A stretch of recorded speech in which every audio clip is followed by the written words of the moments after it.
Versículo 13, o tema da nossa mensagem hoje é: você é o sal da terra e a luz do mundo. E por tantas vezes a gente acha que a gente está tão apagadinho, né? Mas hoje você vai sair daqui aceso em nome de Jesus, amém? Glória a Deus. Mateus capítulo 5, versículo 13 em diante diz o seguinte: você é o sal da terra. Ora, se o sal vier a ser insípido, ou seja, se perder o sabor, como lhe restaurar novamente o seu sabor? Para nada mais presta, senão para ser lançado fora e ser pisado pelas pessoas. Versículo 14: você é a luz do mundo. Não se pode esconder uma cidade que foi edificada sobre um monte, nem se acende uma luz para colocá-la em um lugar escondido, porque a luz ilumina a todos os que se encontram numa casa. Versículo 16: assim brilhe também a sua luz. Vou repetir o versículo 16: assim também brilhe diante das pessoas a sua luz, para que elas vejam as suas boas obras e glorifiquem a vosso Pai que estás no céu. Aleluia, glória a Deus. Meu irmão, minha irmã, a palavra do Senhor declara que se você já entregou a sua vida ao Senhor, você é o sal da terra, você é a luz do mundo. Não está dizendo que um dia você será, está dizendo que você já é. Talvez você não seja uma grande luz, talvez você não seja uma grande quantidade de sal, mas sim, você já é luz, você já é sal. E é importante a gente entender o contexto, em que momento que Jesus escreveu isso, para que fique mais fácil nós entendermos essa mensagem e fazermos essa aplicação na nossa vida.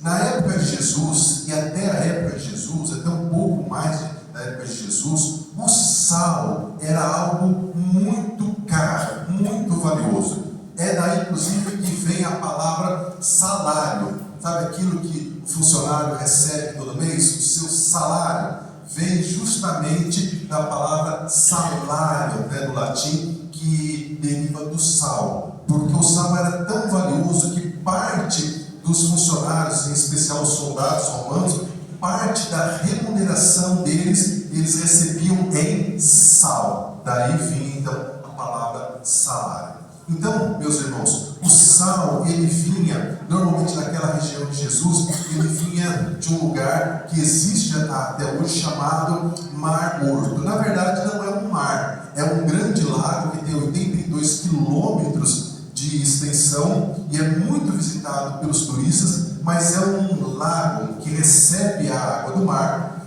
e a concentração de sal nesse chamado Mar Morto é tão grande, mas tão grande, que você não consegue afundar. Se você ir no Mar Morto, e muitos turistas vão todos os anos, todos os dias, as pessoas elas não conseguem afundar. Elas entram no Mar Morto e rapidamente elas começam a boiar, porque a concentração de sal é tão grande que elas não conseguem boiar. E elas também recebem várias recomendações. Se tiver qualquer corte no corpo, não pode entrar, porque o sal vai pegar naquela feridinha, mesmo que seja uma coisa pequena, e vai arder demais. As pessoas também não podem ficar muito tempo ali naquela água, porque senão ela resseca a pele devido à grande concentração de sal. Não pode, em nenhuma hipótese, mergulhar a cabeça nessa água do Mar Morto, porque o sal pode pegar nos olhos, nos ouvidos e deixar a pessoa, inclusive cega, pode deixar a pessoa surda, tamanha a quantidade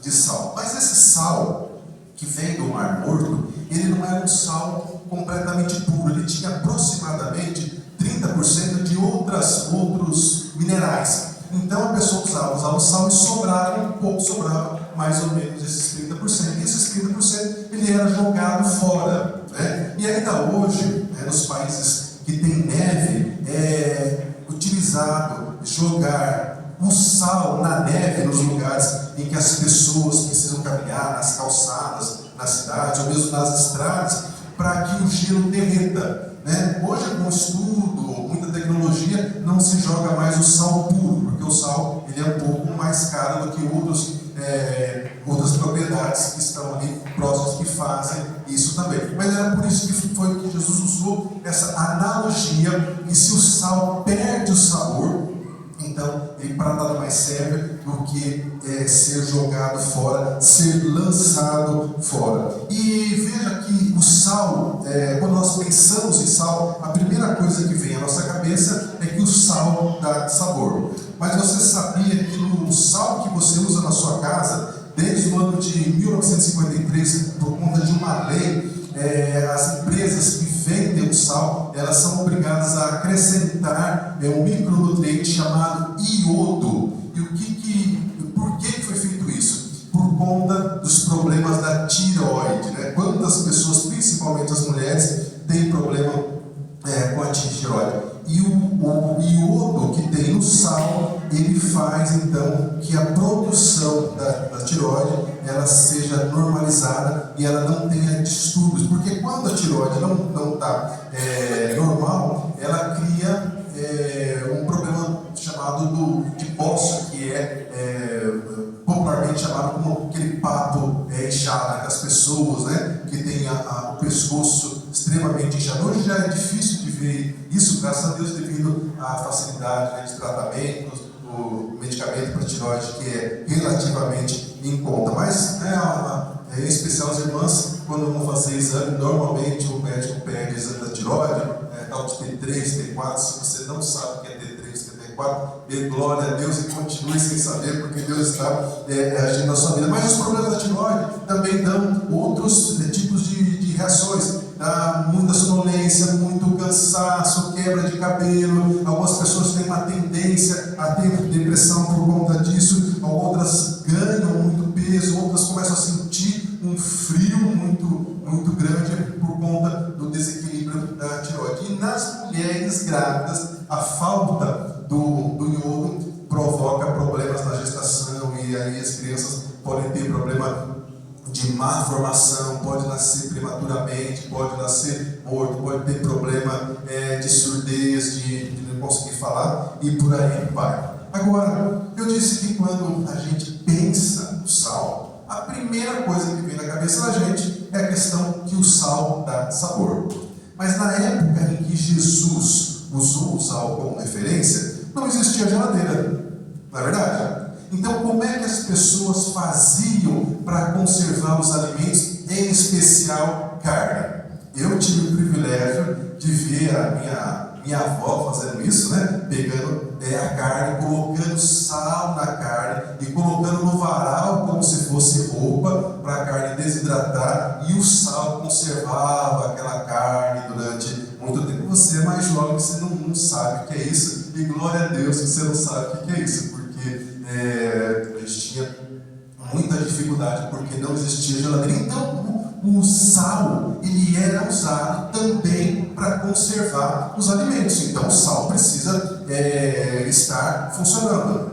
E a palavra de Deus está dizendo, Jesus afirmou que você é o sal da terra. E aqui, meus irmãos, a explanação da palavra de Deus ela começa a ficar profunda. Por quê? Porque a palavra de Deus diz que você é uma pessoa que ajuda a conservar o lugar em que você está. Exemplo. Lembra de Abraão, quando certa vez o anjo do Senhor foi até Abraão e disse para Abraão: Abraão, eu vou destruir Sodoma e Gomorra.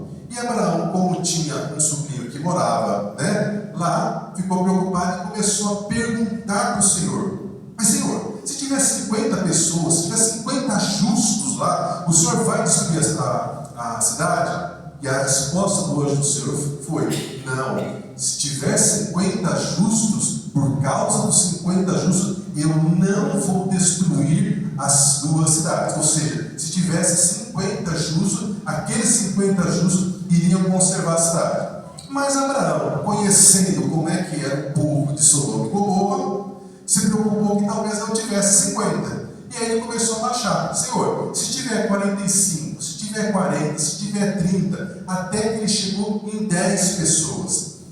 E ainda assim, quando teve 10 pessoas, o anjo do Senhor disse para Abraão: Abraão, se tiver Sodoma e Gomorra 10 justos, por causa dos 10 justos, eu não vou destruir as duas cidades. Ou seja, os justos são as pessoas que conservam a cidade, porque a ira de Deus não vem por causa desse justo. E você conhece a história, sabe que não existiam esses 10 justos, então Deus manda os anjos para tirar a família de Ló, e assim as cidades são destruídas. Mas nós temos ainda no Antigo Testamento um outro exemplo de como a palavra de Deus, vindo através das pessoas, e as pessoas se arrependendo, elas conservam a cidade, que é o exemplo do profeta Jonas. Você lembra da história? O profeta Jonas não queria ir para Nínive para pregar em Nínive, porque ele tinha receio que as pessoas ouvissem a palavra do Senhor e se convertessem dos seus maus caminhos,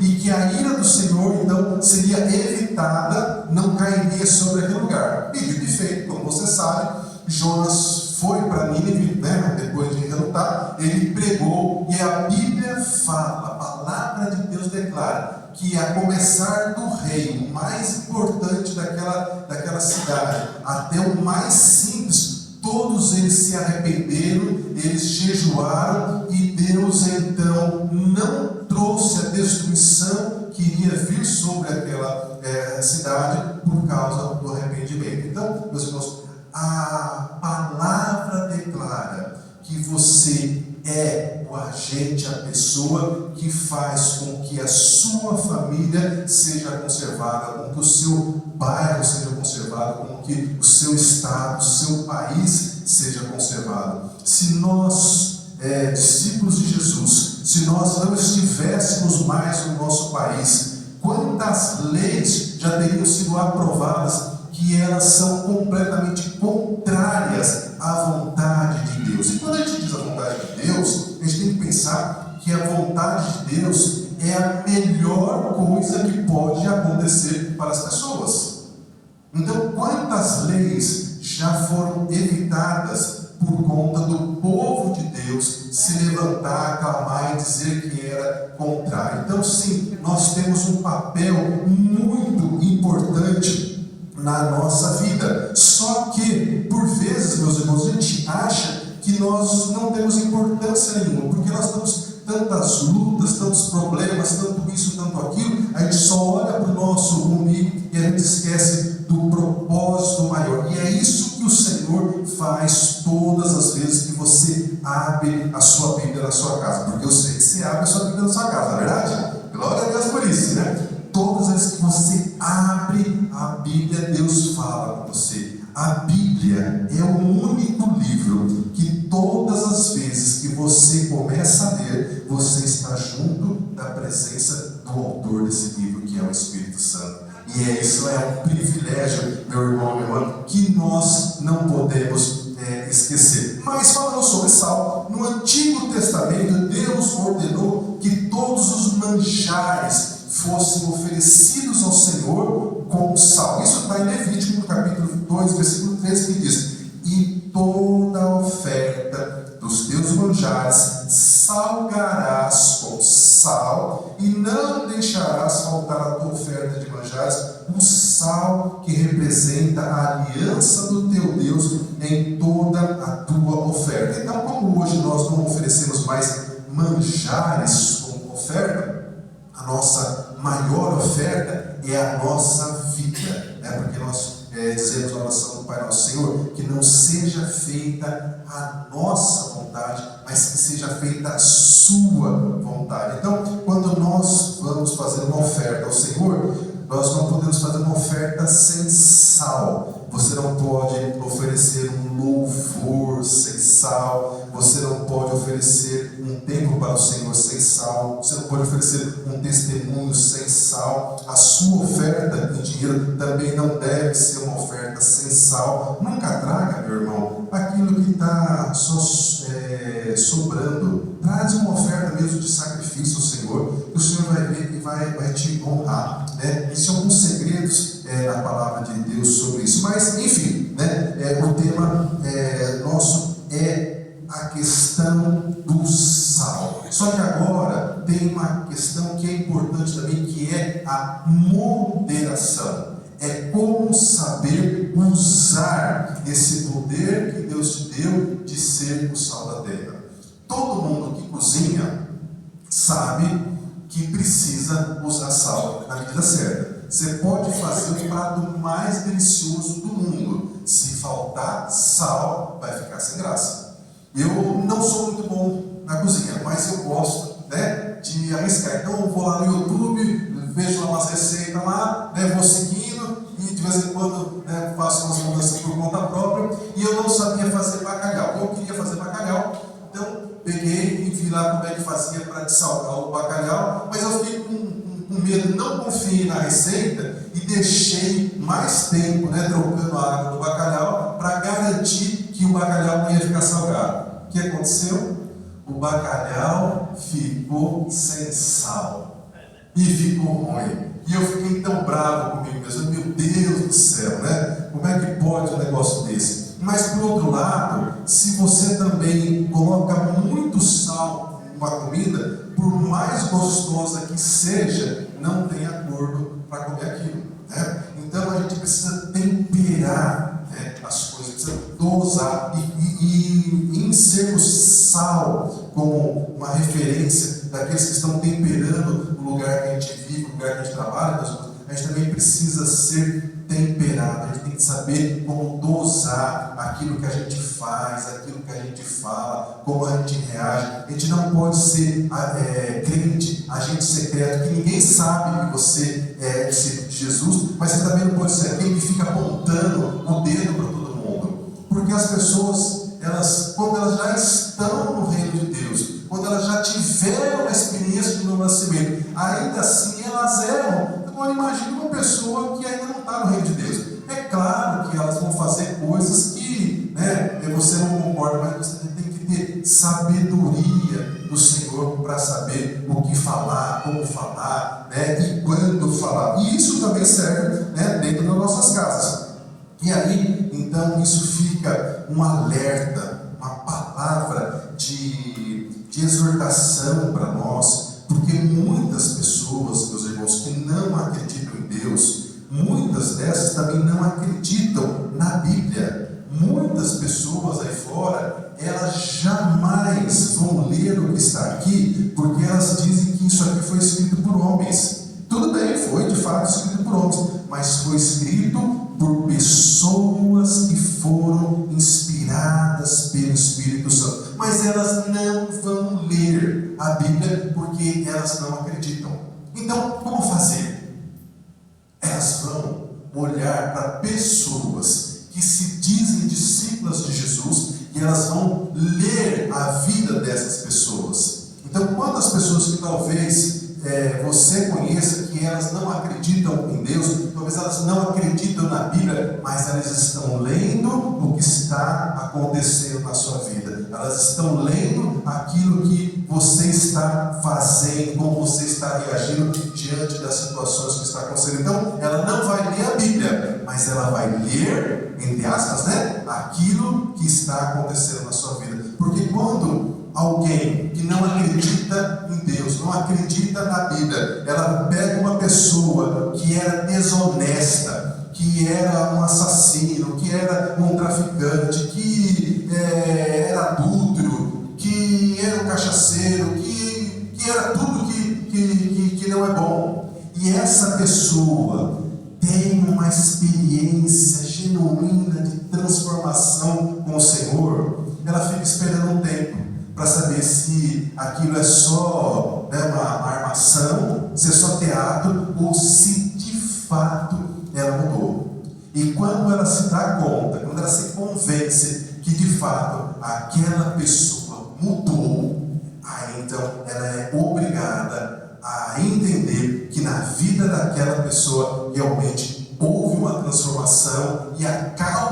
essa transformação foi a presença do Senhor na vida dela. Então, é importante o nosso testemunho. Jesus não disse que nós deveríamos ser defensores do Evangelho. A gente vê nas redes sociais muita gente defendendo Jesus, defendendo a Bíblia, dizendo, né, o porquê disso, o porquê daquilo. Mas o Senhor nunca falou que era para a gente defender a Deus. Deus não precisa de defensores. Deus precisa de testemunhas. Por quê? Porque quando você dá o seu testemunho, é o seu testemunho.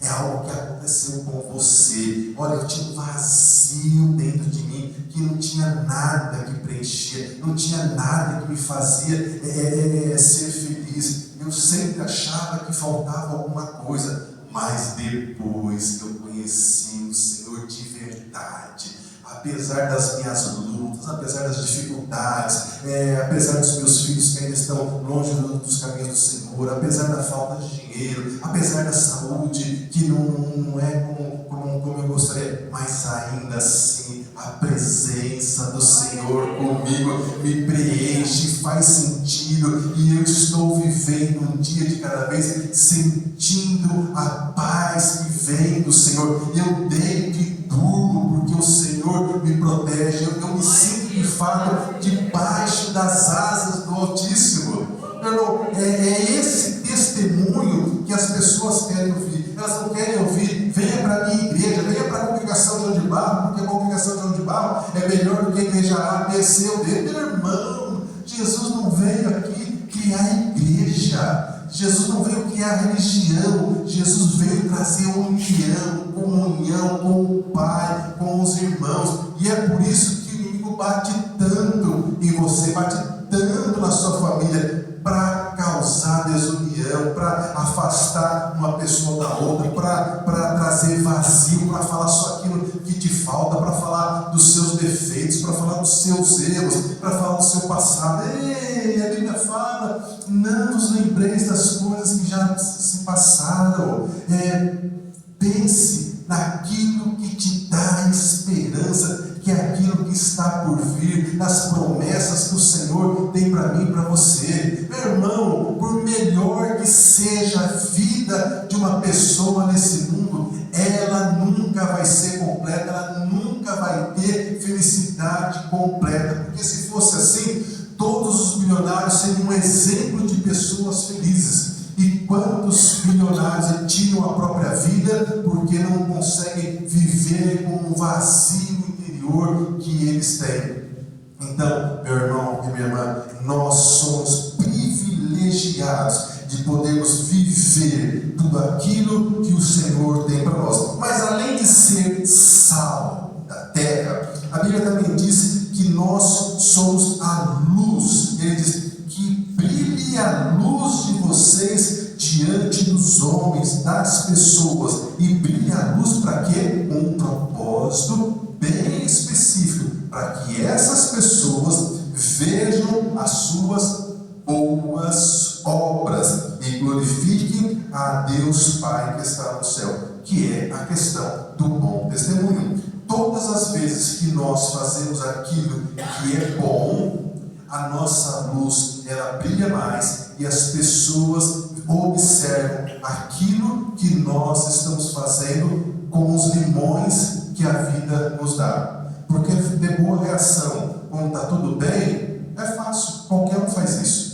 O ímpio faz isso, o ateu faz isso. Agora, quando o mundo está desabando, como diz o povo, quando a casa está caindo e você continua dizendo, né, eu sigo nessa prova dando glória a Deus, aí as pessoas vão olhar e falar, puxa, mas o que é que faz ela ter tanta paz, apesar de tantas lutas e tantas dores que ela está passando? Então, meu irmão, Salmo 119, 105, nessa mesma direção, diz: lâmpada para os meus pés e luz para o meu caminho é a tua palavra. Lâmpada para os meus pés, para eu enxergar aqui pertinho, e também luz para eu enxergar um pouco mais longe, é a tua palavra. Então, nós precisamos decorar essa palavra do Senhor, porque você vai precisar dela todos os dias da sua vida. Eu preciso dessa palavra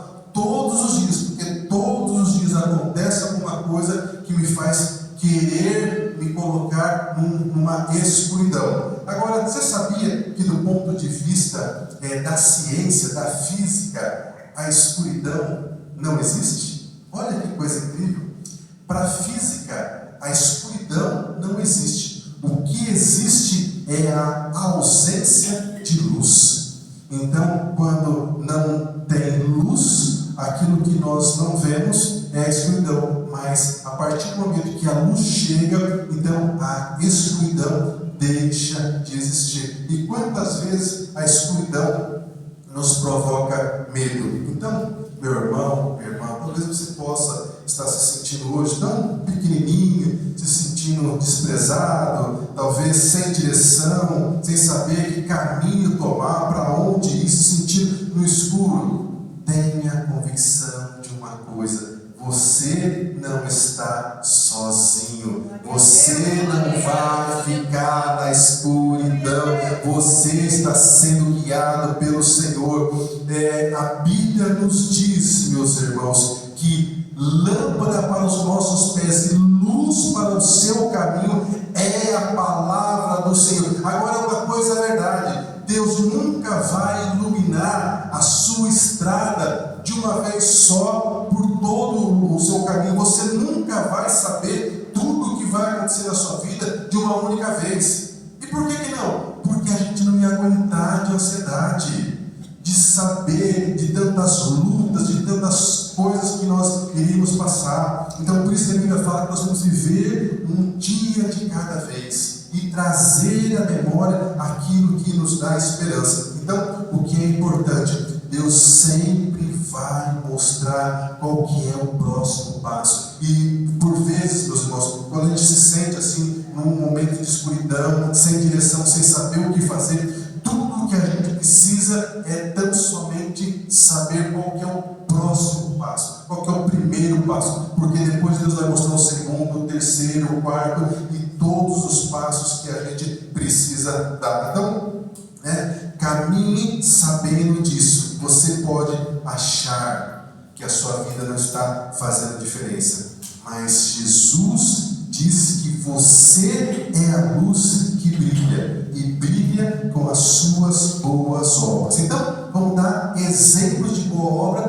para ficar bem didático. O que é uma boa obra? É quando você decide perdoar o seu irmão, o seu filho que foi ingrato com você, que foi injusto, que te respondeu de uma maneira que não devia. É quando o seu marido é infeliz na maneira de colocar uma observação, alguma coisa, quando a sua esposa fala alguma coisa que você não gosta. Uma boa obra, meu irmão, é quando você dá bom dia para alguém na rua, quando você ouve alguém que está contando um problema para você, sem ficar olhando no seu celular, já desesperado para acabar logo aquela conversa, que você precisa ir para outro lugar. Sabe, uma boa obra é você fazer alguma coisa para alguém sem esperar um retorno. E o mundo precisa disso. Nós precisamos ser mais amorosos, mais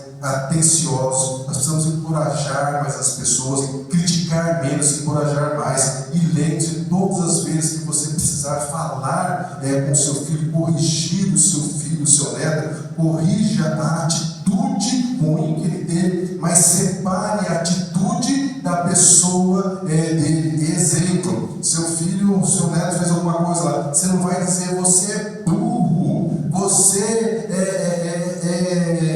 é um infeliz. Você vai dizer: meu filho, meu neto, você é um menino tão bom, uma menina tão boa, mas isso que você fez não tem nada a ver com você, isso foi muito feio, você não pode fazer isso, porque isso é atitude sua.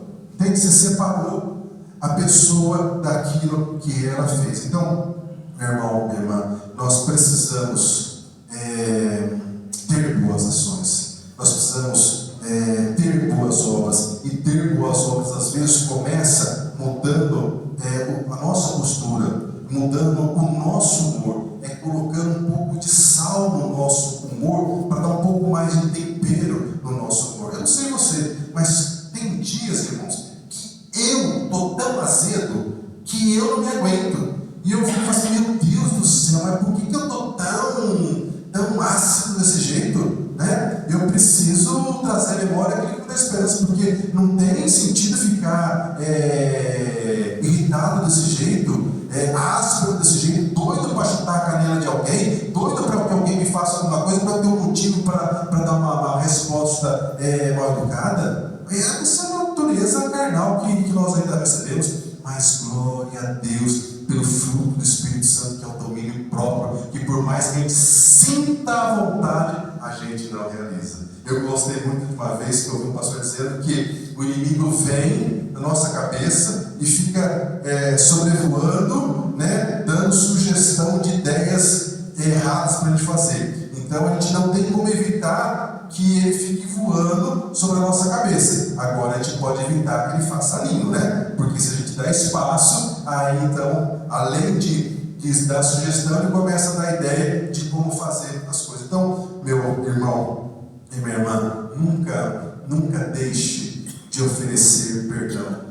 Um dos maiores problemas da medicina nos dias atuais são os problemas emocionais causados pela falta de perdão. Porque gente para ofender a gente é o que não falta. De graça as pessoas nos ofendem. Ofende porque você é muito novo, ofende porque você já tem mais de 60 anos, ofende porque você é muito magro, ofende porque você está um pouco mais gordinho, ofende porque você não é tão bonito. Se você é muito bonito, muito bonita, também te ofende, porque você também deve ter alguma coisa errada. Enfim, né? Não tem nada bom para ninguém. Sempre tem um motivo de crítica, um motivo de ter uma farpa para espetar na carne da gente, e a gente é frágil, né? Tem dia que pode falar um monte, a gente não liga, mas tem dia que qualquer olhar atravessado já deixa a gente magoado, e a gente tem que liberar perdão todos os dias,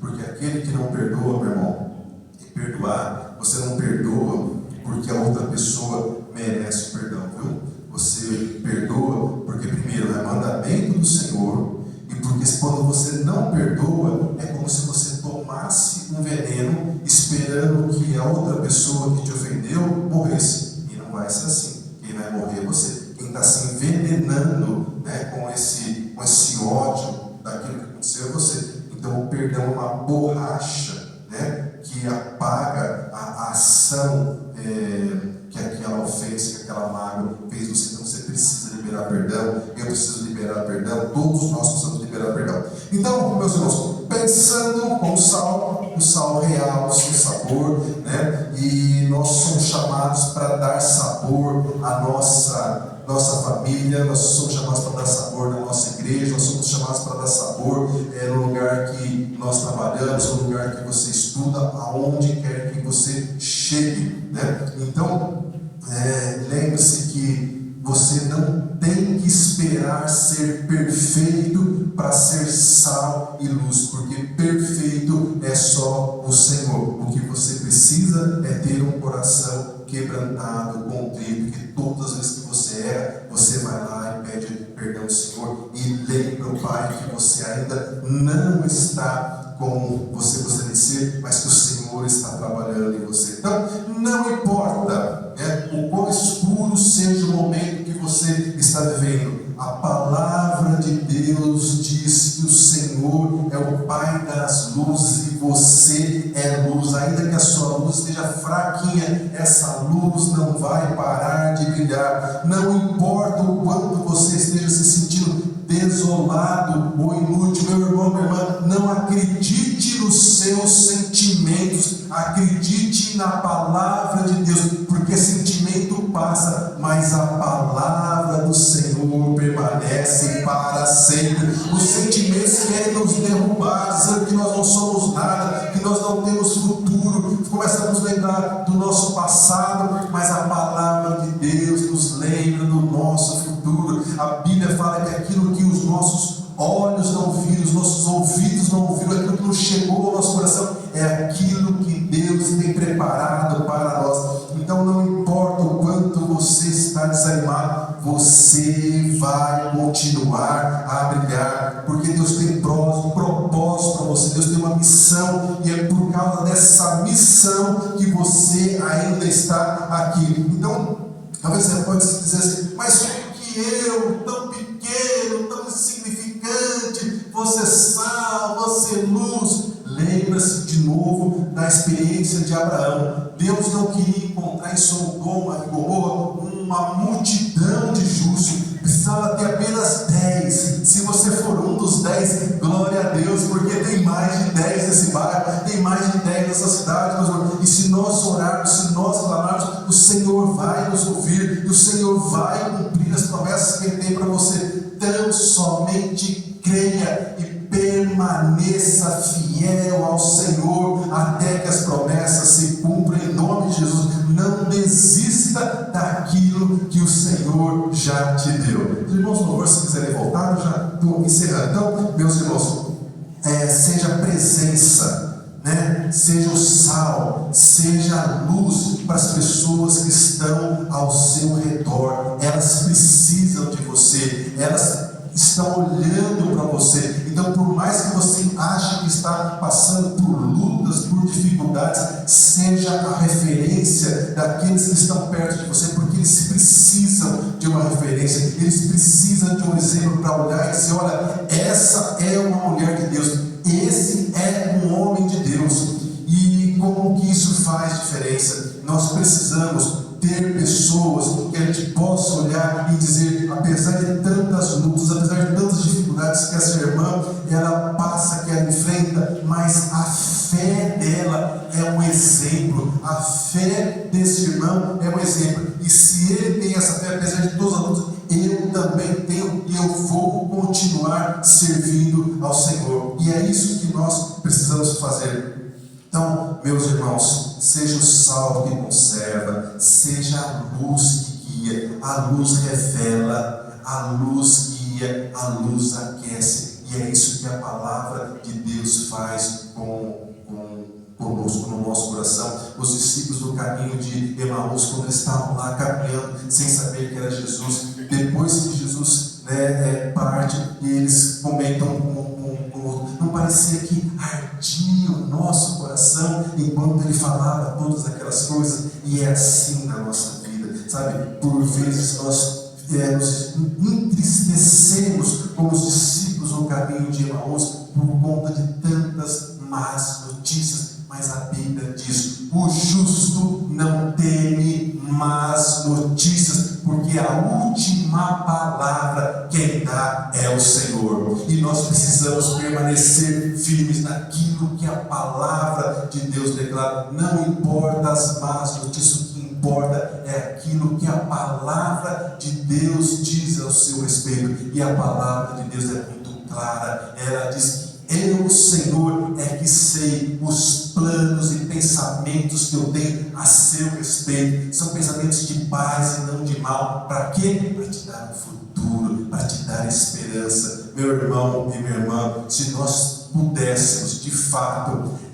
acreditar em tudo aquilo que está preparado para nós, se nós pudéssemos imaginar tudo aquilo que está reservado para nós, a nossa vida seria tão diferente. É por isso que quando Jesus lá na cruz estava para morrer, ele disse: Pai, perdoa-os, porque eles não sabem aquilo que eles estão fazendo. Estevão também disse a mesma coisa, porque ele viu a glória de Deus. E nós precisamos pedir que o Senhor abra os nossos olhos, para que a gente tenha uma visão daquilo que está reservado para nós, do amor que Deus tem por você. Ah, se você soubesse o quanto você é amado, o quanto você é amada pelo Senhor, a sua vida seria tão diferente. Mas, meu irmão, minha irmã, creia que a cada dia nós estamos recebendo porções maiores e melhores do Senhor, para abrir os nossos olhos, para destapar os nossos ouvidos, para que nós possamos caminhar nessa vida,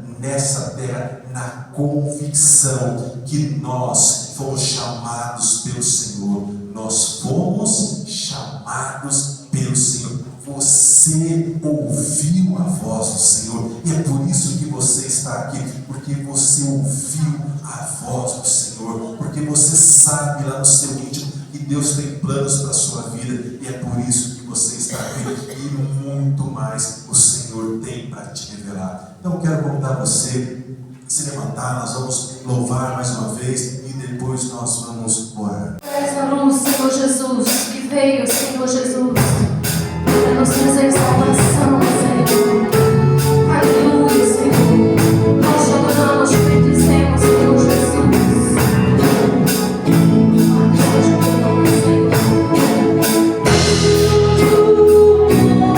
Tu vieste à terra para que eu pudesse te ver.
sabemos, Senhor, que nós teremos lutas, teremos dificuldades, teremos ansiedades, mas nós também sabemos que o Senhor vai adiante de nós e nós colocamos diante do teu altar a nossa vida, colocamos diante do teu altar cada pessoa da nossa família. Pai, nós clamamos ao Senhor pelas pessoas da nossa casa que precisam do Senhor, que precisam receber uma revelação de quem o Senhor é.